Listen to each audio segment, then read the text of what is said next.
오늘 말씀은 사도행전의 마지막 부분입니다. 사도행전 어떻게 끝나는가 보니까요.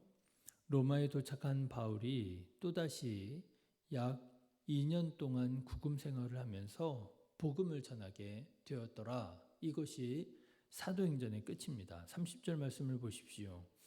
바울이 온 이태를 자기 셋집에 머물면서 자기에게 오는 사람들을 다 영접하고 하나님의 나라를 전파하며 주 예수 그리스도에 관한 모든 것을 담대하게 거침없이 가르치더라. 네, 여기에서 말하는 구금이라고 하는 것은요, 우리가 일반적으로 생각하는 감옥에 수감해서 살아가는 수감 생활을 말하는 것이 아니라 일종의 가택연금 같은 생활이었다고 합니다. 그래서 30절의 말씀을 보면 셋집에 머물렀다 이렇게 표현이 나오고요. 그래서 바울은 비교적 자유롭게 사람들을 집으로 초청해서 대화를 나누고 교제를 나누면서 복음을 전할 수 있었다라고 하는 것입니다. 사도 바울은 하나님께서 예루살렘에서 말씀하셨던 것처럼 로마에서도 복음을 전하게 되었는데 어떻게 전하게 되었습니까? 31절에 보면 거침없이 전했다라고 하는 거예요. 담대하게 전했다라고 하는 것이죠. 이렇게 사도 바울은 자기에게 주어진 사명을 열심히 감당할 수 있었다라고 하는 것입니다. 자, 그런데 여러분은 이 사도행전의 마지막 부분이 어떻게 느껴지십니까? 저는 개인적으로 사도행전이 너무 갑작스럽게 끝나는 것 아닌가 하는 그런 느낌을 지울 수가 없습니다. 지금까지 사도 바울의 여정을 따라서 49번 설교를 했더라고요. 그런데 바울이 얼마나 로마에서 복음을 전하기 원했고 또 로마에 오기 위해서 얼마나 고생했는지를 여실하게 느낄 수 있었기 때문에 이렇게 사도행전이 끝나는 것이 좀 더 아쉽게 느껴지는 것 같습니다. 여러분 기억하십니까? 바울이 3차 전도여행을 마치고 예루살렘으로 돌아가는 그 길이 어땠는지? 3차 전도여행에서 마지막 지점으로 찍었던 곳이 고린도입니다. 그런데 고린도에서 바울은 사명을 감당하는 중에 로마에 편지를 보내지요. 그러면서 내가 너희에게 가기를 원하노라 편지하잖아요. 그게 로마서고요. 그렇지만 사도 바울은 3차 전도 여행을 마무리하기 위해서 예루살렘으로 돌아가는데 여러분 그 돌아가는 길이 어땠습니까? 그야말로 비아 돌로로사 고난의 길이었지요. 가는 곳마다 예루살렘에 가면 어려움 당하게 될 것이라고, 결박당하게 될 것이라고, 고난이 기다리고 있을 것이라고 그런 성령의 감동을 받게 됩니다. 그럼에도 불구하고 사도 바울은 성령의 메인바 되어서 이방인 교회와 유대인 교회의 연합을 위해서 예루살렘에 방문하게 되지요. 그런데 아니나 다를까 유대인들에게 거의 죽임을 당할 뻔했다가 가까스로 로마군에게 체포되면서 위기를 모면하잖아요.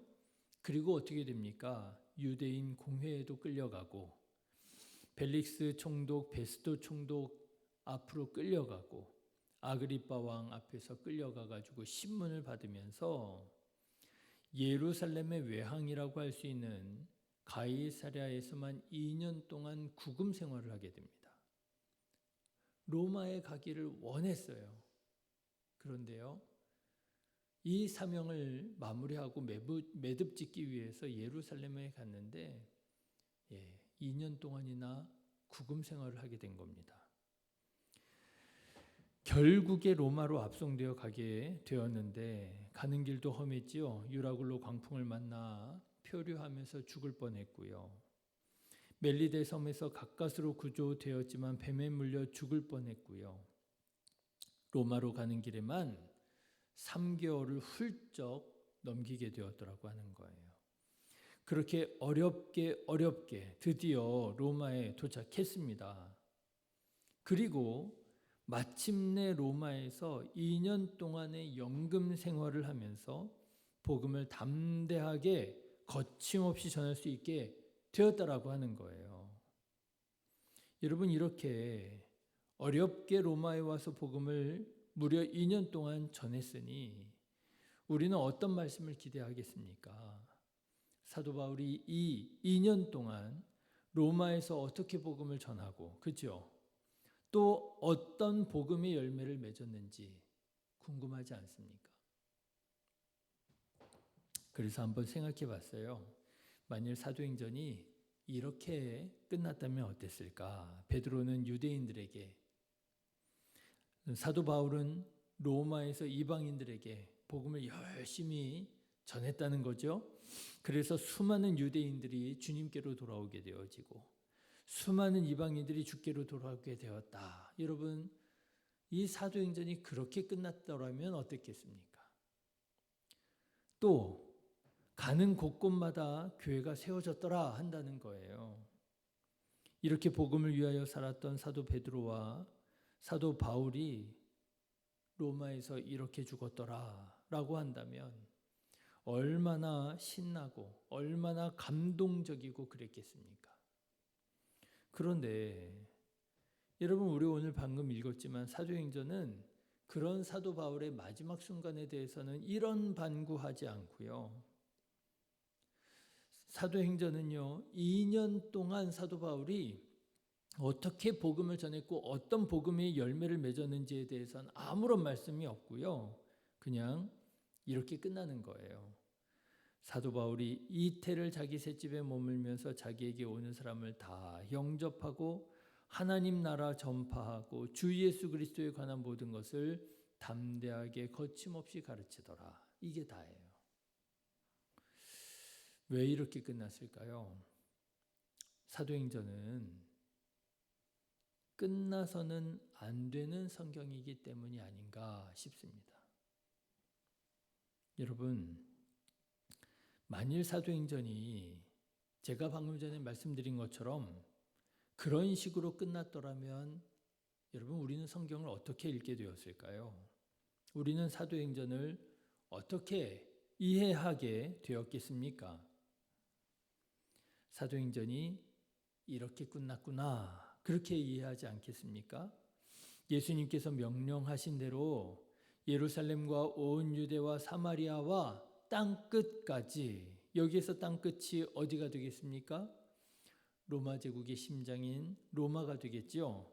땅끝까지 복음이 전해졌구나, 그렇구나, 사도행전이 이렇게 끝나는 것이로구나 하지 않았겠습니까? 그런데 여러분, 그렇게 읽어서는 안 된다는 거예요. 사도행전은 그렇게 끝나서는 안 된다는 것입니다. 사도행전은 오늘날 우리에게까지 계속 이어져야 된다고 하는 거예요. 사도 바울에게 땅끝은 로마였지만 오늘 우리에게 땅끝은 로마가 아니라 우리 한 사람 한 사람마다 주어진 땅끝으로 나아가야 된다라고 하는 것이지요. 여러분, 사도행전은 이대로 끝나지 않습니다. 사도행전은 2000년 전 로마에 가서 복음을 전했던 사도 바울의 그 바통을 오늘 우리가 이어받아서 우리의 땅끝으로 나아가 복음을 전하는 데까지 나아가야 된다라고 하는 것이죠.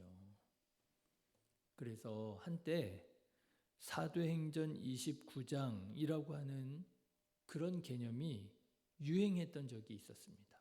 사도행전 29장. 사도행전 29장 없잖아요. 28장으로 끝나잖아요. 그런데요, 아니라는 거예요. 사도행전 29장이 있어야 되고요. 사도행전 29장은 누가 써야 된다고요? 오늘 우리가 써야 된다라고 하는 그런 이야기들이 한때 한국교회에 유행했던 적이 있었습니다. 저는 오늘 사도행전의 이 마무리는 우리에게 한 가지 질문을 던진다고 믿습니다. 우리는 사명을 어떻게 감당하고 있느냐라고 하는 거예요. 나의 땅끝은 어디냐라고 하는 거예요. 나는 목숨으로 살아가고 있는가, 아니면 사명으로 살아가고 있는가라고 하는 거예요. 여러분 한번 생각해 보십시오. 여러분의 땅끝은 어디입니까? 여러분의 땅끝은 누구입니까? 여러분의 땅끝은 무엇입니까? 여러분은 땅끝까지 나아가 사명을 감당하고 계십니까? 바라기는 사도 바울이 땅끝이었던 로마에 가기 위해서 그 모든 수고와 고난을 마다하지 않고 사도 바울 그 로마에 가서 복음을 담대하게 거침없이 전했던 것처럼 어떤 문제와 고난과 어려움이 있다 할지라도 하나님께서 여러분들을 부르신 그 땅끝으로 나아가서 복음 전하며 사명 감당하는 저와 여러분 다 되시기를 주님의 이름으로 축원합니다. 기도하겠습니다.